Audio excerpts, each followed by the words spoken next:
The election commission of India, इनका एक घोष वाक्य है कि एक्सेसिबल इलेक्शन। इसका मतलब ये है कि कोई भी मतदान से वंचित ना रहे। हर किसी ने अपना मतदान का हक बजाना चाहिए और इसीलिए हमारा ये प्रयास है कि समाज के हर घटक को इस इलेक्शन प्रोसेस में हम समाविष्ट कर ले। और हमारा ये छोटा सा प्रयास है कि हमारे ये जो ट्रांसजेंडर भाई बहन हैं उनको मेन स्ट्रीम में लाए और उनको ये जो इलेक्शन प्रोसेस है उनको समझाए।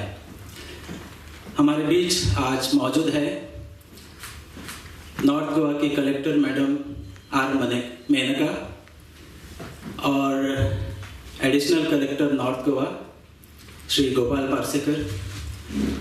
आपको जो ट्रेनिंग देंगी वो खान मैडम और मेरे साथ जो काम करते हैं श्री सुदेश गावड़े जो सोशल वेलफेयर के असिस्टेंट डायरेक्टर हैं। As our nodal officer has already stated, the Election Commission of India is destined to make everyone vote. All eligible voters should cast their vote. That is the motto with which we are working. And Honorable Election Commission has stated that no voter should be left behind. That means all those who are eligible voters who have been registered in the electoral rolls have to cast their vote. You all have your voter ID cards? No. No? How many of you don't have? So you've not been registered in the electoral roll. So in the continuous updation process, we will see to it that you're all enrolled in the election rolls by which you can become eligible at least for the next process. But those of you who have electoral ID cards, for you to understand how the election process will be. This is a process which we are doing to all sections of the population to make people understand that election or casting of vote is a very easy and convenient process by which we can exercise our franchise.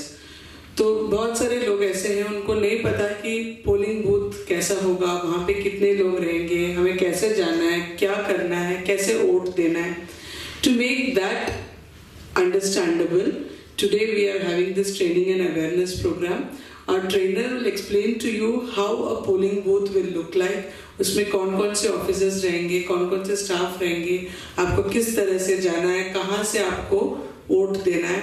And we'll also have a practical demonstration with the EVM machines. नहीं करनी चाहिए, जैसे mobile phone आप नहीं ले जा सकते, तो वो सब बातें लिखी है. चौथा पोस्टर जो है उसमें आपको पूरा प्रोसेस बताया है कि कैसे होता है वोटिंग, वो मैं आपको फिर से बताऊंगी भी.